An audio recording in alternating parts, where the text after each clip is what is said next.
नमस्कार। आज हम महाभारत के एक बहुत ही निर्णायक मोड़ पर बात करने वाले हैं। वाह। कुरुक्षेत्र युद्ध से ठीक पहले का वो पल, हाँ। अर्जुन का मोह और फिर श्री कृष्ण का वो उपदेश। वाह। हमारे पास कुरुक्षेत्र में अर्जुन का मोह और गीता का ज्ञान शीर्षक वाला एक अंश है, तो आइए इसी में गहरा उतरते हैं। जरा सोचिए वो माहौल, सेनाएं खड़ी हैं, युद्ध बस शुरू ही होने वाला है और अर्जुन महान योद्धा अपने रथ पर बैठ जाते हैं, एकदम हिम्मत हार कर। गांडीव हाथ से छूट रहा है।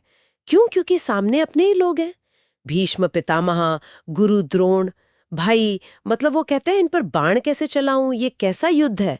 ये सिर्फ एक सैनिक का डर नहीं था, ये बहुत गहरा एक नैतिक संकट था। बिल्कुल। और स्रोत इसी भावनात्मक उथल-पुथल को दिखाता है।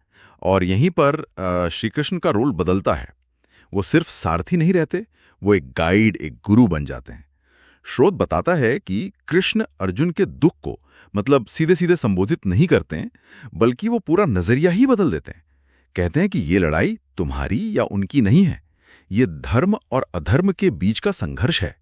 यहीं से असल में गीता का उपदेश शुरू होता है। अच्छा, तो मतलब कृष्ण उनको इस दुविधा से बाहर कैसे निकालते हैं? स्रोत में क्या मुख्य बातें बताई गई हैं? स्रोत दो मुख्य विचारों पर जोर देता है।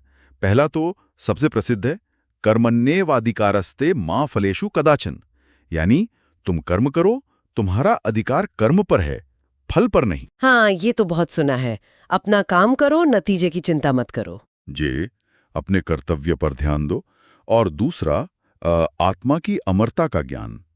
कृष्ण समझाते हैं कि देखो, शरीर मरता है, आत्मा नहीं। आत्मा अजर अमर है, उसे ना शस्त्र काट सकते हैं, ना आग जला सकती है। और ये सिर्फ फिलॉसफी नहीं है, ये अर्जुन को उस डर से निकालने का तरीका है कि मैं अपनों को मार दूंगा। अच्छा, तो इसका मतलब अगर आत्मा मरती ही नहीं, तो फिर युद्ध में मारने या मरने का डर कम हो जाता है। क्या ये दोनों बातें जुड़ी हुई हैं, कर्म और आत्मा की अमरता? हाँ, स्रोत इसी कनेक्शन को दिखाता है।